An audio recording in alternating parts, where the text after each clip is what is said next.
ಈಗ ಹೇಳಿದ ಕಡೆ ಎಲ್ಲ ಅಗೆಯುವ ಬದಲಾಗಿ ನೆಲ ಅಗೆಯುವ ಬದಲಾಗಿ ನೆಲದ ಕೆಳಭಾಗದಲ್ಲಿ ಏನಿದೆ, ನೆಲದ ಕೆಳಭಾಗದಲ್ಲಿ ಒಂದಷ್ಟು ವಸ್ತುಗಳಿದ್ದಾಗ ಅದನ್ನು ಮೊದಲೇ ಪತ್ತೆ ಹಚ್ಚಿಬಿಟ್ರೆ ಒಂದು ರೀತಿಯಲ್ಲಿ ನಾವು ಸ್ಕ್ಯಾನ್ ಮಾಡಿದ ರೀತಿಯಿಂದ ನಾವು ಭಾವಿಸ್ಕೊಳ್ಳೋಣ. ಅಥವಾ ಎಕ್ಸ್ರೇ ಈಗ ಮನುಷ್ಯನಿಗೆ ಮೂಳೆ ಮುರಿದೋಗಿದೆ, ಎಕ್ಸ್ರೇ ತೆಗೀರಿ ಗೊತ್ತಾಗ್ಬಿಡುತ್ತೆ ಅಂತಾರಲ್ಲ, ಒಳಗಡೆ ಚೆಕ್ ಮಾಡಿಕೊಂಡಾಗ ಮೇಲೇನೂ ಕಾಣದೇ ಇರಬಹುದು, ಒಳಗಡೆ ಎಲ್ಲಿ ಮೂಳೆ ಮುರಿದಿದೆ ಏನಪ್ಪ ಅಂತ ಗೊತ್ತಾಗುತ್ತಲ್ಲ. ಇದೇ ರೀತಿಯಲ್ಲಿ ನೆಲದ ಅಡಿಯಲ್ಲಿ, ನೆಲದ ಕೆಳಭಾಗದಲ್ಲಿ ಏನಿದೆ ಅಂತ ಚೆಕ್ ಮಾಡಬೇಕಾದಾಗ ಈತ ಹೇಳಿದ್ದಕ್ಕೆಲ್ಲ ಆಗೀತಾ ಕೂರುವ ಬದಲಾಗಿ ಒಂದು ಮಷಿನ್ ತಂದಲ್ಲಿ ಇಟ್ಬಿಟ್ರೆ ಇದ್ರ ಕೆಳಗಡೆ ಏನಾದರೂ ಇದೆಯಾ ಇಲ್ವಾ ಆ ಮಷಿನ್ ಹೇಳಿಬಿಡುತ್ತೆ. ಏನಾದರೂ ವಸ್ತು ಇದೆಯಾ, ಅಥವಾ ಯಾವುದಾದ್ರೂ ಪ್ಲಾಸ್ಟಿಕ್ ಇದೆಯಾ, ಮೆಟಲ್ ಇದೆಯಾ, ಮೂಳೆ ಇದೆಯಾ, ಏನಾದರೂ ಇದೆಯಾ ಅಂಥೇಳಿ ಆ ವಸ್ತು ಮೊದಲೇ ನಮಗೆ ಹೇಳಿಬಿಟ್ಟಾಗ ಅಲ್ಲಿ ಅಗೆಯಬೇಕಾ ಬೇಡವಾ ಎನ್ನುವ ನಿರ್ಧಾರ ಬಹಳ ಸುಲಭ ಆಗುತ್ತೆ ಅಂಥೇಳಿ GPR ತಂತ್ರಜ್ಞಾನವನ್ನು ಬಳಸಿದ್ರೆ ಹೇಗೆ, ಆ ಥರದ ತಂತ್ರಜ್ಞಾನದ ಬಳಸುವಿಕೆಯ ಬಗ್ಗೆಯೂ ಕೂಡ ಇದೀಗ ಚರ್ಚೆ ನಡೀತಾ ಇದೆ. ಗ್ರೌಂಡ್ ಪೆನೆಟ್ರೇಟಿಂಗ್ ರೆಡಾರ್ ಬಳಕೆಗೆ ಚಿಂತನೆ ಆಗ್ತಾ ಇದೆ. ಭೂಮಿ ಅಗೆಯುವ ಬದಲಾಗಿ GPR ತಂತ್ರಜ್ಞಾನವನ್ನು ಬಳಸುವ ವಿಚಾರದಲ್ಲಿ ಸಿದ್ಧತೆ ನಡೀತಾ ಇದೆ. ಅಲ್ಲಿ GPR ಬಗ್ಗೆ ತಜ್ಞರ ಸಲಹೆಯನ್ನು ಕೂಡ SIT ತಂಡದ ಅಧಿಕಾರಿಗಳು ಕೇಳ್ತಾ ಇದ್ದಾರೆ. ಈ ಥರ ಬಳಸಿದ್ರೆ ಹೇಗೆ ಅಂಥೇಳಿ GPR ಬಳಕೆಯ ಬಗ್ಗೆ SIT ಮುಖ್ಯಸ್ಥ ಪ್ರಣವ್ ಮೊಹಾಂತಿ ಸಭೆ ಕೂಡ ನಡೆಸಿದ್ದಾರೆ. ಎಲ್ಲ ಕಡೆ ಅಗೆಯುವ ಬದಲಾಗಿ ನೋಡಿ ಇದೆ ನಿಮ್ಗೆ ಒಂದು ಮಷಿನ್ ಕಾಣಿಸ್ತಾ ಇದೆಯಲ್ಲ, ಈ ಮಷಿನ್ ಈ ಥರ ಭೂಮಿಯ ಮೇಲ್ಭಾಗದಲ್ಲಿ ಹೋದಾಗ ಭೂಮಿಯ ಕೆಳಭಾಗದಲ್ಲಿ ಏನಾದರೂ ಒಂದು ವಸ್ತು, ಒಂದು ಆಬ್ಜೆಕ್ಟ್ ಅಲ್ಲೇನಾದರೂ ಇತ್ತು ಅಂತ ಹೇಳಿದ್ರೆ ಅದು ಕೆಲವೊಂದಷ್ಟು ತರಂಗಗಳ ಮೂಲಕವಾಗಿ ಅಲ್ಲಿ ತರಂಗ ಪಾಸ್ ಆಗ್ತಾ ಇದೆಯಲ್ಲ, ಆ ರೀತಿ ಒಂದು ಚಿತ್ರನ ನಿಮ್ಗೆ ತೋರಿಸ್ತಾ ಇದ್ದೀವಿ. ತರಂಗ ಪಾಸ್ ಆದಾಗ ಸಿಸ್ಟಮಲ್ಲಿ ನಿಮಗೆ ಅದು ಅಲ್ಲಿ ಕಾಣಕ್ಕೆ ಶುರುವಾಗುತ್ತೆ. ಈ ಭೂಮಿಯ ಕೆಳಭಾಗದಲ್ಲಿ ಏನಿದೆ ಅಂಥೇಳಿ ಅದು ನಿಮಗೆ ಹೇಳ್ತಾ ಹೋಗುತ್ತೆ. ನೋಡಿ ಅಲ್ಲಿ ಯಾವುದೋ ಒಂದು ವಸ್ತು ಕಾಣಿಸ್ತಲ್ಲಿ, ಯಾವುದೋ ಒಂದು ಪೈಪ್ ಇತ್ತೋ, ಲೋಹದ ತುಣುಕಿತ್ತೋ, ಒಂದು ಯಾವುದಾದ್ರು ಒಂದು ಟಿನ್ ಇತ್ತೋ, ಏನಾದರೂ ಆಗಲಿ ಅದಿದ್ದಾಗ ಅದು ನಿಮಗೇನಾಗುತ್ತೆ ಆ ಯಂತ್ರದಲ್ಲಿ, ಆ ಒಂದು ಮಾನಿಟರಲ್ಲಿ ಅದು ಗೋಚರಿಸ್ಬಿಡುತ್ತೆ ನಿಮಗೆ. ಆ ಥರ ಕಾಣಿಸಿದ ತಕ್ಷಣ ಆವಾಗ ಇಲ್ಲೇನೋ ಇದೆ ಅಗೆಯಬಹುದು. ಸಪೋಸ್ ಒಂದು ಅಸ್ಥಿಪಂಜರ ಇತ್ತಾ, ಕಾಣಿಸ್ತಾ, ಮೂಳೆಗಳು ಕಾಣಿಸ್ತಾ, ಅದು ಮೂವ್ ಆದರೆ ಸಾಕು. ಹಾಗಾಗಿ ನಿಮಗೇನಾಗುತ್ತೆ ದೊಡ್ಡ ಪ್ರಮಾಣದಲ್ಲಿ ಶ್ರಮ ತಪ್ಪುತ್ತೆ. ಸುಮಾರು ಜನ ಬರಬೇಕು, ಅದನ್ನು ಅಗೆಯಬೇಕು, ತೆಗೀಬೇಕು, ಗಂಟೆಗಟ್ಟಲೆ ಕಾಲ ಹಿಡಿಯುತ್ತೆ ಅದಕ್ಕೆ. ಅದರ ಬದಲಿಗೆ ಇದೆ ಅಂದರೆ ಅಗಿರಪ್ಪ ಅಂತಾರೆ, ಇಲ್ಲ ಅಂದರೆ ಇಲ್ಲ, ದಟ್ಸ್ ಓಕೆ, ಇಲ್ಲ ಅಂದರೆ ನೆಕ್ಸ್ಟ್ ಮುಂದಕ್ಕೆ ಮೂವ್ ಆಗೋಣ ಅಂಥೇಳಿ. ಸೊ ಹೀಗಾಗಿ 13 ಅಲ್ಲ, ಬೇಕಾದ್ರೆ ಒಂದೇ ದಿನಕ್ಕೇ 50 ಕಡೆ ಬೇಕಾದರೂ ಶೋಧ ಮಾಡಬಹುದು. ಇದರಲ್ಲಿ ಒಂದೇ ದಿನಕ್ಕೆ ಒಂದೇ ಕಡೆ ಕೆಲವೇ ಗಂಟೆಗಳಲ್ಲಿ ಆತನಿಗೆ ಅನುಮಾನದ ಜಾಗನ ತೋರಿಸ್ತಾರಪ್ಪ ಅಂದರೆ ಅಲ್ಲಿ ಇದ್ದರೆ ಅಗಿತಾರೆ, ಇಲ್ಲಿದ್ರೆ ಇಲ್ಲ. ಸೊ ಇದನ್ನು ಬಳಸ್ಕೊಂಡ್ರೆ ಹೇಗೆ ಅಂಥೇಳಿ ಪ್ರಣವ್ ಮೊಹಾಂತಿ ಅವರು SIT ಮುಖ್ಯಸ್ಥರಿದ್ದಾರಲ್ಲ, ಅವರು ಚಿಂತನೆ ನಡೆಸ್ತಾ ಇದ್ದಾರೆ. ಇದರ ಬಗ್ಗೆ SIT ಅಧಿಕಾರಿಗಳೊಂದಿಗೆ ಸಭೆಯನ್ನು ಕೂಡ ಮಾಡಿದ್ದಾರೆ. GPR ತಂತ್ರಜ್ಞಾನ ಬಳಕೆಯ ಮೂಲಕವಾಗಿ ಕಾರ್ಯಾಚರಣೆಗೆ ಸಿದ್ಧತೆ ಒಂದು ಕಡೆ ಆಗ್ತಾ ಇದೆ. ಭೂಮಿ ಅಡಿಯಲ್ಲಿ ಹುದುಗಿರುವ ಅಸ್ಥಿಪಂಜರ ಪತ್ತೆಗೆ ಯತ್ನ ಮಾಡಲಾಗ್ತಾ ಇದೆ. GPR ಕಾರ್ಯಾಚರಣೆಯ ಬಗ್ಗೆ ತಜ್ಞರು ಅಭಿಪ್ರಾಯವನ್ನು ಕೊಟ್ಟ ಬಳಿಕ ನಿರ್ಧಾರ ಮಾಡಲಾಗುತ್ತೆ ಅಂಥೇಳಿ GPR ಆ ಟೆಕ್ನಾಲಜಿ ಬಳಸುವ ಬಗ್ಗೆ ಸರಿ, ಆ ಟೆಕ್ನಾಲಜಿಯ ಅವೈಲಬಿಲಿಟಿ, ಅದರ ಲಭ್ಯತೆ ಎಷ್ಟರ ಮಟ್ಟಿಗೆ ಇದೆ, ಈಗ ಸಿಗುತ್ತಾ ಸಿಗಲ್ವಾ, ನಮ್ಮಲ್ಲಿದೆಯಾ ಇಲ್ವಾ, ಇದ್ರ ಬಗ್ಗೆ ಕೂಡ ಒಂದಷ್ಟು ಚರ್ಚೆಗಳಲ್ಲಾಗ್ತಾ ಇದೆ.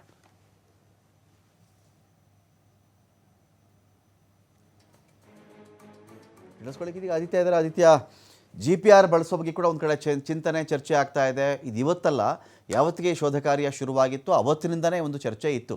ನೀವು ಹೋಗಿ ಎಲ್ಲ ಅಗೆದು ಸಮಯ ವೇಸ್ಟ್ ಮಾಡೋ ಬದಲಾಗಿ GPR ತಂತ್ರಜ್ಞಾನವನ್ನು ಬಳಸ್ಬಿಡಿ. ನೀವು ಬಳಸಿದಾಗ ನೆಲದ ಅಡಿಯಲ್ಲಿ ಏನಿದೆ ಅಂತ, ಅದು ಬರೀ ಮೂಳೆ ಪತ್ತೆಗೆ ಅಂತಲೇ ಅಲ್ಲ, ಮೂಳೆ ಪತ್ತೆ ಮಾಡಬೇಕು ಅನ್ನೋ ದೃಷ್ಟಿಗೆ ಅಲ್ಲ, ಅದು ಏನಿದೆ ನೆಲದ ಕೆಳಗಡೆ ಅಪ್ಪ ಅಂಥೇಳಿ ಚೆಕ್ ಮಾಡೋ ದೃಷ್ಟಿಯಿಂದ ಅದು ಬಹಳ ಟೆಕ್ನಾಲಜಿ ಹೆಲ್ಪ್ ಆಗುತ್ತೆ ಅಂಥೇಳಿ ವಿದೇಶಗಳಲ್ಲೆಲ್ಲ ಬಹಳ ಬಳಸ್ತಾರೆ ಈ ಒಂದು ತಂತ್ರಜ್ಞಾನವನ್ನು. ಇವಾಗ ಈ ಒಂದು ತಂತ್ರಜ್ಞಾನ ಬಳಸುವ ವಿಚಾರದಲ್ಲಿ ಒಪ್ಪಿಗೆ ಸಿಕ್ಕಿದೆಯಾ, ಅದನ್ನು ತರಿಸ್ಕೊಳ್ಬೇಕು ಅಂತ ಪ್ಲ್ಯಾನ್ ಏನಾದರೂ ಮಾಡ್ತಾ ಇದ್ದಾರಾ ಹೇಗೆ ಅಂತ?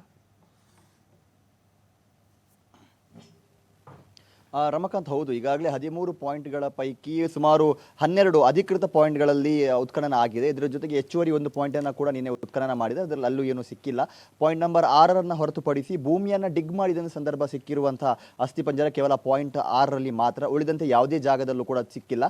ಯಾಕಂದರೆ ಪಾಯಿಂಟ್ ನಂಬರ್ 1 ಹಿಡಿದು ಪಾಯಿಂಟ್ ನಂಬರ್ 8ವರೆಗೂ ಕೂಡ ನದಿಯ ಬದಿಯಲ್ಲಿ ಅನೇಕ ಪಾಯಿಂಟ್ಗಳು ಇತ್ತು. ಈ ಕಾರಣದಿಂದಾಗಿ ಈ ಪ್ರವಾಹ ಬಂದಿರಬಹುದು, ಪ್ರಾಕೃತಿಕ ವಿಕೋಪ ಆಗಿರ್ಬೋದು, ಗುಡ್ಡ ಕುಸಿತ ಆಗಿರ್ಬೋದು, ಆ ಕಾರಣದಿಂದಾಗಿ ಅದು ಮಿಸ್ಪ್ಲೇಸ್ ಆಗಿರುವಂಥ ಸಾಧ್ಯತೆ ಇದೆ. ಈ ನಿಟ್ಟಿನಲ್ಲಿ GPR ಅನ್ನು ಬಳಕೆ ಮಾಡಿ, ಗ್ರೌಂಡ್ ಪೆನಿಟ್ರೇಟಿಂಗ್ ರ್ಯಾಡರ್ ಅನ್ನು ಯೂಸ್ ಮಾಡಿ ಅನ್ನುವಂಥ ರೀತಿಯಲ್ಲಿ ಸಾಕಷ್ಟು ಒತ್ತಡಗಳೆಲ್ಲ ಬರ್ತಾ ಇತ್ತು. ಪ್ರಮುಖವಾಗಿ ದೂರುದಾರರ ಪರವಾಗಿರುವಂತಹ ವಕೀಲ ಮಂಜುನಾಥ್ ಅವರು ಕೂಡ ಈ ಬಗ್ಗೆ ಒಂದು ಮನವಿಯನ್ನು ಕೂಡ ಮಾಡಿದ್ರು SIT ಅಧಿಕಾರಿಗಳ ಮುಂದೆ. ಹಾಗಾಗಿ ಈ ವಿಚಾರದ ಬಗ್ಗೆ ಸದ್ಯ ಚರ್ಚೆ ನಡೀತಾ ಇದೆ. ಯಾಕಂದ್ರೆ ಇನ್ನು ಉಳ್ಕೊಂಡಿರುವಂಥದ್ದು ಕೇವಲ ಪಾಯಿಂಟ್ ನಂಬರ್ 13. ಅಂದುಕೊಂಡ ರೀತಿಯಲ್ಲಿ ನಡೆದಿದ್ರೆ ಇಷ್ಟೊತ್ತಿಗೆ ಅದರ ಕಾರ್ಯಾಚರಣೆ ಆರಂಭವಾಗಿ ಒಂದು ಹಂತದಲ್ಲಿ ಫಲಿತಾಂಶ ಕೂಡ ಗೊತ್ತಾಗಬೇಕಾಗಿತ್ತು. ಆದರೆ ಯಾಕೋ ಅಧಿಕಾರಿಗಳು SIT ಕಚೇರಿಯಲ್ಲಿ ಸೇರಿದ್ದಾರೆ, ಅನಾಮಿಕ ದೂರುದಾರ ಕೂಡ ಬಂದಿದ್ದಾರೆ. ಆದರೂ ಕೂಡ ಇನ್ನೂ ಈ ಜಾಗಕ್ಕೆ ಅವರು ಬಂದಿಲ್ಲ. ಬೆಳ್ತಂಗಡಿ SIT ಕಚೇರಿಯಲ್ಲಿ ಸಭೆ ನಡೀತಾ ಇದೆ.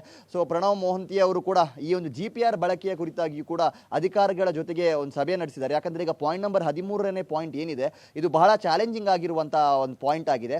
10 ವರ್ಷದ ಹಿಂದೆ ನಡೆದಂಥ ಘಟನೆಯನ್ನ ಉಲ್ಲೇಖಿಸಿ ಆ ದೂರುದಾರ ಮಾಡಿರುವಂತಹ ಆರೋಪಕ್ಕೂ ಸದ್ಯ 10 ವರ್ಷದ ಬಳಿಕ ಈಗ ಅಲ್ಲಿರುವಂತಹ ಒಂದು ಸ್ಥಿತಿ ಅಥವಾ ಇನ್ಫ್ರಾಸ್ಟ್ರಕ್ಚರ್ ಏನಿದೆ ಸಂಪೂರ್ಣವಾಗಿ ಬದಲಾಗಿದೆ. ಸಾಕಷ್ಟು ಡೆವಲಪ್ಮೆಂಟ್ ಆಗಿದೆ. ಅಲ್ಲಿ ಮಣ್ಣು ತುಂಬಿಸಲಾಗಿದೆ, ರಸ್ತೆ ನಿರ್ಮಾಣ ಮಾಡಲಾಗಿದೆ, ಇನ್ನೊಂದು ಕಡೆಯಿಂದ ಡ್ಯಾಮ್ ಕೂಡ ಇದೆ, ನೇತ್ರಾವತಿ ಡ್ಯಾಮ್ನ ತಡೆಗೋಡೆ ಕೂಡ ಇದೆ, ಮತ್ತು ಟ್ರಾನ್ಸ್ಫಾರ್ಮರ್ ಸೇರಿದಂತೆ ಲೈಟ್ ಪೋಲ್ಗಳು ಕೂಡ ಇರುವಂಥದ್ದು. ಹಾಗಾಗಿ ಇಲ್ಲಿ ಸ್ವಲ್ಪ ಎಡವಟ್ಟಾದರೆ ಅನಾಹುತಗಳು ಸಂಭವಿಸುವಂಥ ಸಾಧ್ಯತೆ ಇದೆ.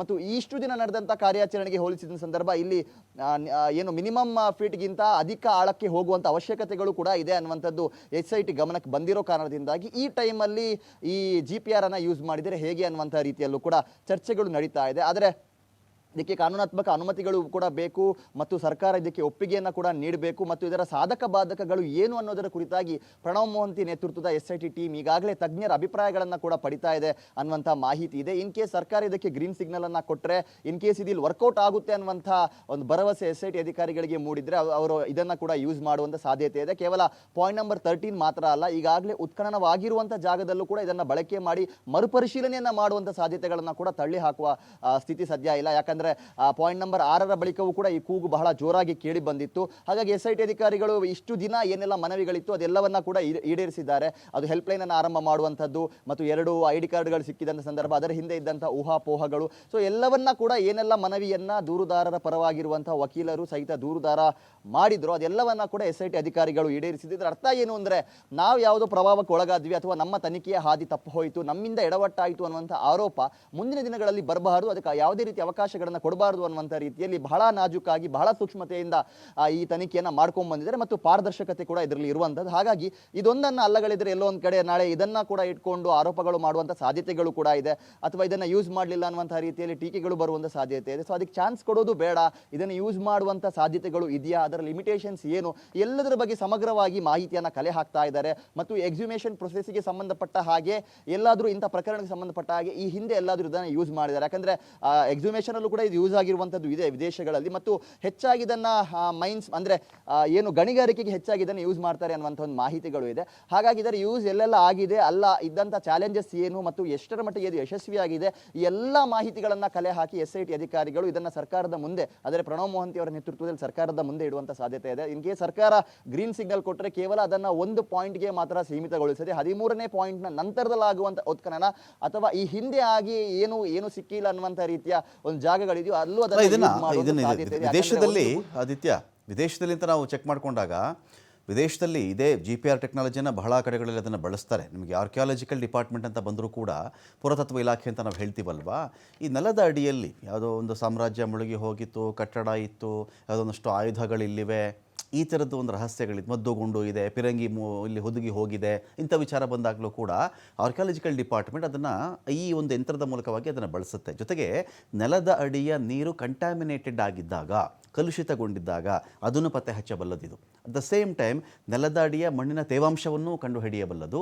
ಈ ಕೆಲವು ಪೈಪ್ಗಳು, ಕೇಬಲ್ಗಳೇನು ನೆಲದ ಅಡಿಯಲ್ಲಿ ಇದೆಯಾ, ಇದೇನಂದರೆ ಈಗ ನಿಮ್ಗೆ ಯಾವುದೋ ಒಂದು ಕಾಮಗಾರಿ ಮಾಡಬೇಕಪ್ಪ, ಪೈಪ್ ಕಾಮಗಾರಿ ಮಾಡಬೇಕು ಅಂದರೂ ಯಂತ್ರವನ್ನು ಬಳಸ್ತಾರೆ. ಇಲ್ಲಿ ಎಲ್ಲಿ ಅಗಿಬೇಕು, ಇಲ್ಲಿ ಅಗಿಬಾರದು ನಾವು ಅಂಥೇಳಿ. ಅದೇ ರೀತಿ ಅಸ್ಥಿ ಪಂಜರದ ವಿಚಾರಕ್ಕೆ ಸಂಬಂಧಪಟ್ಟಂತೆಯೂ ಕೂಡ ಒಂದು ಇಮೇಜ್ ಥರ ಬಂದುಬಿಡುತ್ತೆ ನಮ್ಗೆ. ಬೇಸಿಕಲಿ ಇದು ಎಲೆಕ್ಟ್ರೋಮ್ಯಾಗ್ನೆಟಿಕ್ ವೇವ್ಸನ್ನು ಕಳಿಸ್ಕೊಡುತ್ತೆ, ಒಂದು ರೆಡಾರ್ ಥರ ವರ್ಕ್ ಮಾಡುತ್ತೆ. ಇದು ಆ್ಯಂಟನೂ ಇರುತ್ತೆ, ರಿಸೀವರು ಇರುತ್ತೆ. ಈ ಒಂದು ಸಿಗ್ನಲ್ಗಳನ್ನ ಕಳಿಸಿದಾಗ ಬೇಸ್ಡ್ ಆನ್ ದಟ್ ರಿಫ್ಲೆಕ್ಷನ್, ನಿಮಗೆ ಈ ಸಬ್ಮರೀನ್ಗಳು ವರ್ಕ್ ಆಗ್ತವಲ್ವಾ ನೀರಿನ ಅಡಿಯಲ್ಲಿ, ಸಬ್ಮರೀನ್ಗಳು ತರಂಗಗಳ ಆಧಾರದ ಮೇಲೆ, ತರಂಗದ ಒಂದು ಕಳಿಸ್ಕೊಟ್ಟಾಗ ಅದೆಲ್ಲಿಂದ ರಿಫ್ಲೆಕ್ಟ್ ಆಗ್ತಿದೆ ಅನ್ನೋದ್ರ ಆಧಾರದ ಮೇಲೆ ದೂರವನ್ನು ಲೆಕ್ಕಾಚಾರ ಮಾಡ್ತವೆ. ಆ ಥರದ್ದು ಯಂತ್ರ ಅವೈಲಬಿಲಿಟಿ ಇದೆಯಾ, ಆಯ್ತಪ್ಪ ಅವರೆಲ್ಲ ಬೇಕು ಅಂತ ಡಿಸೈಡ್ ಮಾಡಿದ್ರು. ಈ ಟೆಕ್ನಾಲಜಿಯ ಅವೈಲಬಿಲಿಟಿ ಎಲ್ಲಿದೆ, ನಮ್ಮ ಬಳಿ ಇದು ಇದೆಯಾ ಇಲ್ವಾ, ತರಿಸ್ಕೊಳ್ಬೇಕಾ, ಏನು ಕಥೆ ಅಂತ?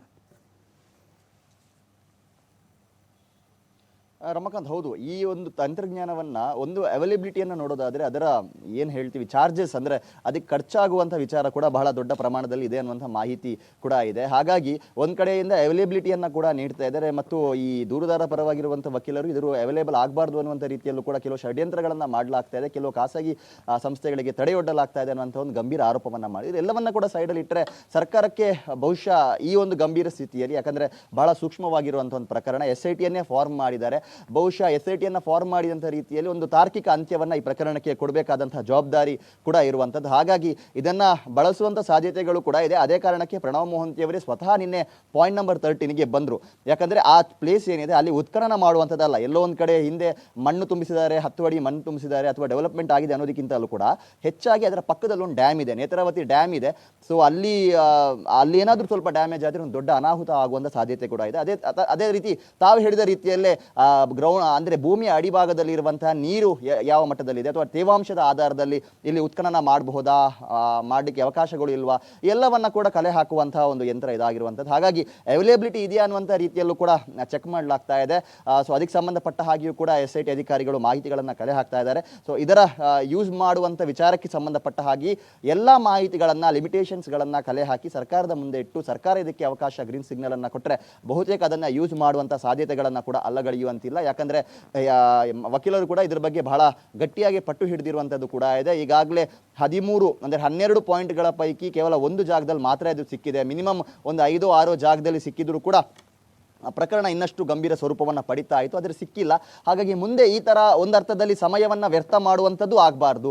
ಉತ್ಖನನ ಮಾಡಿರುವಂಥದ್ದು ಅಥವಾ ಆತ ಹೂತಾಗಿರುವಂಥದ್ದೇ ನಿಜ ಅನ್ನುವಂಥದ್ದು SIT ಅಧಿಕಾರಿಗಳಿಗೆ ಮನವರಿಕೆ ಆಗಿದ್ರೆ ಅದು ಎಲ್ಲಿದೆ, ಹೇಗಿದೆ ಅನ್ನುವಂಥದ್ದು ಅಥವಾ ಅದನ್ನು ಹೊರತೆಗೆಯುವಂಥದ್ದು ಕೂಡ ಅವರ ಜವಾಬ್ದಾರಿ ಆಗಿರುತ್ತೆ. ಹಾಗಾಗಿ ಈ ಯಂತ್ರವನ್ನ ಬಳಸುವಂಥ ನಿಟ್ಟಿನಲ್ಲೂ ಕೂಡ ಚರ್ಚೆಗಳಾಗ್ತಾ ಇದೆ. ಸೊ ಅಧಿಕಾರಿಗಳು ಈವರೆಗೂ ಕೂಡ ಸ್ಪಾಟಿಗೆ ಬಂದಿಲ್ಲ, ಇಷ್ಟೊತ್ತಿಗೆ ಬಂದು ಇಲ್ಲಿ ಕಾರ್ಯಾಚರಣೆ ಆರಂಭವಾಗಬೇಕಾಗಿತ್ತು, ಆದರೆ ಆಗಿಲ್ಲ. ನಿನ್ನೆಯಿಂದ ಕೂಡ ಒಂದು ಹೈ ವೋಲ್ಟೇಜ್ ಸಭೆಯನ್ನ ಮಾಡ್ತಾ ಇದ್ದಾರೆ, ಹಿರಿಯ ಅಧಿಕಾರಿಗಳು ಕೂಡ ಇದರಲ್ಲಿ ಪಾಲು ಪಡಿತಾ ಇದ್ದಾರೆ. ಹಾಗಾಗಿ SIT ಒಂದು ಮಹತ್ವದ ನಿರ್ಧಾರಕ್ಕೆ ಬರುವಂತ ಎಲ್ಲ ಲಕ್ಷಣಗಳು ಸದ್ಯ ಕಾಣಿಸ್ತಾ ಇದೆ. Thank you Aditya.